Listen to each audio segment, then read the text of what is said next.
Hello friends, welcome back to my channel. Gardening lessons and blog channel में आपका बहुत बहुत स्वागत है। तो देखिए ये जो है ये हमारी छत का देखिए कितना सुंदर और ब्यूटीफुल व्यू है। तो जो हम अपने टेरेस गार्डन में सब्जियां लगाते हैं उसमें जो भी पत्ते लगते हैं, फूल लगते हैं, वो भी हमारी जो टेरेस को एक बहुत ही अच्छी ब्यूटी, एक बहुत ही अच्छी सूदिंग सी ग्रीनरी प्रोवाइड करते हैं। तो इसको देख के अंदर तक हमारा जो दिल है वो खुश हो जाता है। तो कुछ ऐसा ही नज़ारा है मेरी छत पे। तो मैं सुबह सुबह हूँ अपनी छत पे, तो देखिए ये लश ग्रीन जो लीव्स आपको दिखाई दे रहे हैं, ये मेरे कुछ बेल है जो कि उसमें मैंने लगाए हुए हैं। जैसे कि ये है खीरा है, देखिए लगा हुआ कितना सुंदर लग रहा है। और ये करेला है, करेले की जो है ये बेल है इसमें लगी हुई है। तो वैसे मेरा आज का जो टॉपिक है वो आपको पता ही है, करेले के ऊपर है, बिटर गार्ड जिसको कि हम इंग्लिश में बोलते हैं। तो उसी के बारे में आज हम पूरी चर्चा करेंगे। इसको जो है कि हम अपने छत के ऊपर किस तरह से लगा सकते हैं, कौन कौन से टिप्स हैं, कौन कौन सी ट्रिक्स हैं जिसकी वजह से जो है ये बहुत ही इजीली आपकी छत के ऊपर ग्रो हो जाएगा। तो उसी के बारे में जो है आज मैं बात करने वाली हूँ। तो देखिए फ्रेंड्स, ये जो है मैं करेले की बेल है ये मैं आपको दिखा रही हूँ। इसमें जो है स्टार्ट हो चुकी है फ्रूटिंग और बहुत ही अच्छी हो रही है। और ये देखिए ये लगाया है मैंने अपने एक 18 इंच के पॉट में। और इसमें जो है मैंने 60:40 की रेशियो रखी है मिट्टी की और खाद की। और इसके अलावा 10% मैंने इसमें रेत भी मिलाया है। तो मिट्टी आपने अच्छी रखनी है। और मैंने इसमें सिर्फ 2 ही प्लांट लगाए हैं, तो बहुत सफिशेंट है इसकी बेल के लिए। तो इसको जो लगाने का आपका सीज़न है वो साल में 2 बार रहता है। एक होता है हमारा फरवरी और मार्च में, और दूसरा होता है हमारा जून और जुलाई में। तो अभी बिल्कुल टाइम आने वाला है, तो आप इनके सीड्स जो हैं उसको भिगो के 1 या 2 दिन के लिए रख लीजिए। और फिर उसको जो है उसके बाद ही आप अपना जहाँ पे भी आप लगाना चाहते हैं तो डायरेक्ट वहीं पे ही आप उसको ट्रांसप्लांट कर दें। तो जैसे जैसे टाइम होगा उसमें जो है कुछ 5-7 पत्तियाँ आ जाएंगी, 10 पत्तियाँ आ जाएंगी। तो उसके बाद जो है आपने इसके ऊपर ये पिंचिंग है, देखिए ये ज़रूर कर देनी है। अब जैसे इसके ऊपर तो मेरे फ्रूटिंग का टाइम है, मैं अभी भी इसके ऊपर जो है ये पिंचिंग मैं कर रही हूँ। तो उससे क्या होता है कि इसकी फैलावट फैलता बहुत है ये, बहुत अच्छा सा। और जहाँ से नई आती हैं देखिए शूट्स इसकी, तो वहीं से फीमेल फ्लावर्स बहुत अच्छे से आते हैं। तो अभी इस बेल में मेरी फ्रूटिंग जो है वो चालू हो चुकी है। और ये देखिए किस तरह से जो है ये बेल फैल रही है और बहुत ही अच्छी लगती है जैसे इसको हम देखते हैं। और ये देखिए इसमें फ्लावरिंग, ये मेल फ्लावर है मैं जो दिखा रही हूँ आपको। और इसके बाद जो नेक्स्ट है ये है इसका फीमेल फ्लावर।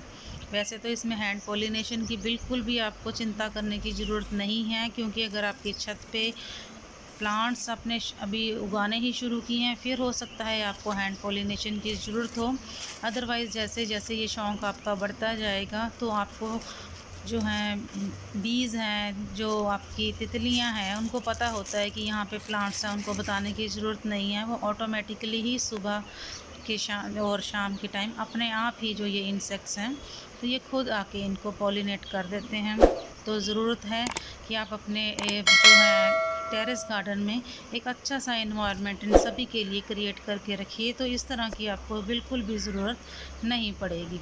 मैंने अभी आज तक जो है सिवाय कद्दू के कभी किसी भी प्लांट में हैंड पॉलिनेशन नहीं किया है, ना ही मुझे कभी ज़रूरत पड़ी है। और इसका जो नेक्स्ट टिप है तो वो है इसकी आपको रेगुलर गुडाई करनी है। देखिए रेगुलर गुडाई करना बहुत ज़्यादा ज़रूरी है प्लांट की ग्रोथ के लिए, उसकी दो कारण हैं। एक तो जो है इसकी मिट्टी में एयरेशन यानी कि जो एयर की सप्लाई है वो बहुत अच्छी होती है। दूसरा जो रूट बाउंड की कई बार समस्या हो जाती है, अगर आपने प्लांट जो है वो छोटे पॉट में लगा दिया है तो उससे जो है जो रूट्स इसकी साइड साइड में टूटती हैं तो उनको काफ़ी अच्छी जगह मिल जाती है।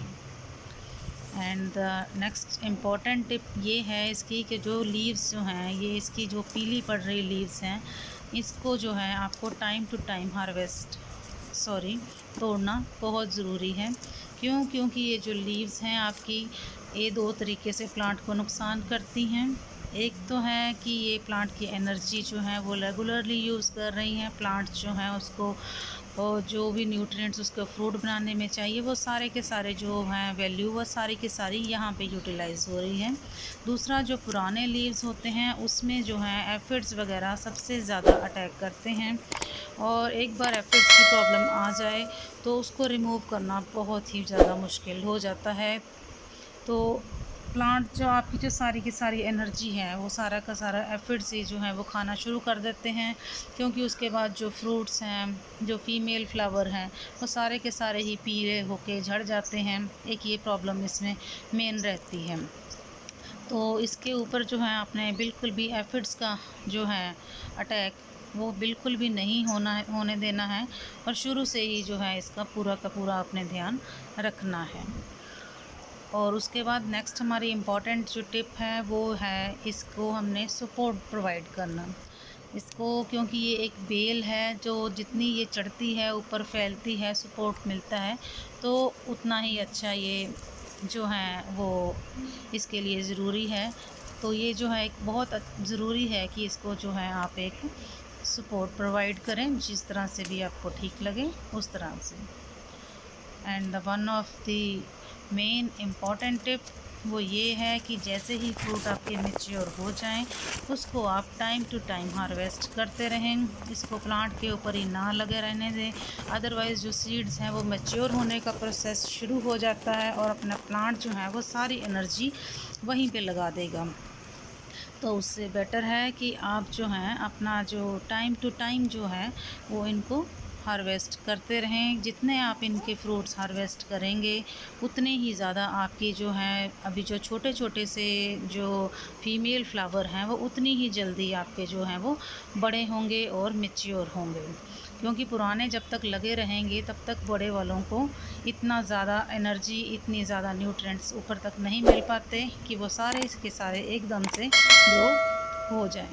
तो ये बहुत ज़रूरी है हार्वेस्टिंग जो है ये जो है सबसे ज़्यादा मेन हमारा इम्पोर्टेंट टिप है। इसको आप बिल्कुल ना भूलें और इसको हार्वेस्ट आप करते ही रहें। अगर आपको ऐसा कोई लगता है कि कोई फ्रूट है, जैसे कि कई बार क्या होता है कि छोटा लग गया वो और वो बड़ा नहीं हो पा रहा है तो हम वेट करते हैं उसका बड़ा होने की, तो वो आप वेट बिल्कुल भी ना करें। अगर आपका कोई भी ऐसा फ्रूट है जो बड़ा नहीं हो रहा है तो उसको भी जो है आप टाइम से जो है वो रिमूव कर दें और उसके बाद अपने जो प्लांट हैं उसको आप अच्छा सा न्यूट्रिशन दें और थोड़ा सा प्लांट मैच्योर होगा तो जो है डेफिनेटली आपका जो फ्रूटिंग होगी, जो नेक्स्ट आपके फ्रूट्स आएंगे प्लांट के ऊपर वो अच्छे साइज़ के होंगे और फुल मैच्योर होंगे। तो ये थी जो हैं ये कुछ बहुत ही इम्पॉर्टेंट टिप्स थी जो कि मैंने आपको बताई। इसके अलावा जो है मैं आप बात करती हूँ आपकी इसमें जो है खाद की और इसमें जो डालने वाले फर्टिलाइज़र की। तो वो जो है क्योंकि हमने शुरू में इसकी मिट्टी अच्छी तैयार की थी तो उसके बाद जो है आपको इसमें बहुत ज़्यादा जो गर्मी का क्योंकि टाइम है तो बहुत ज़्यादा आपको जो है काऊ डंग मैन्योर इस तरह से जो डालने की ज़रूरत नहीं है। तो वो आप कम से कम बस एक मुट्ठी जो है वो आप 1 महीने के बाद जब इस पर फ्रूटिंग शुरू हो जाए तब आप डाल दीजिए।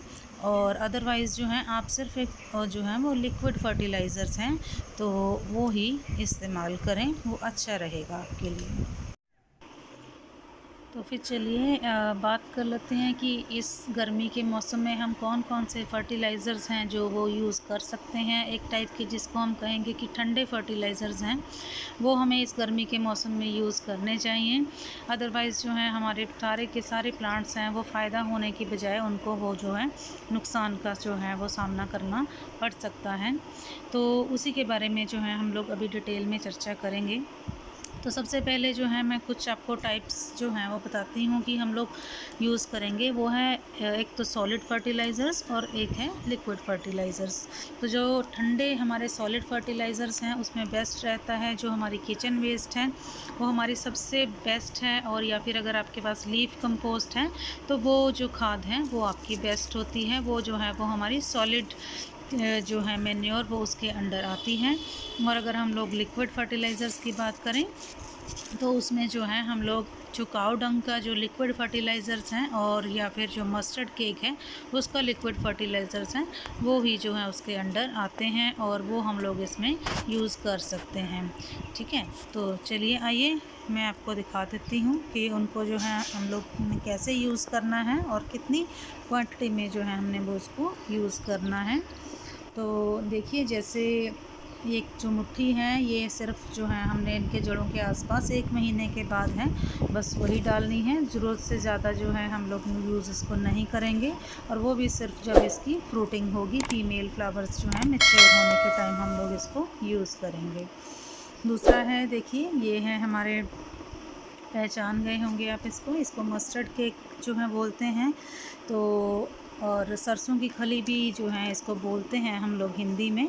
तो ये आपको कहीं से भी जहाँ पे है तेल निकाला जाता है तो जो जिसको खल बोलते हैं तो वहाँ से जो है वो आपको बहुत इजीली मिल जाती है। 25 से 30 रुपए किलो तक ये आराम से आपको मिल जाती है।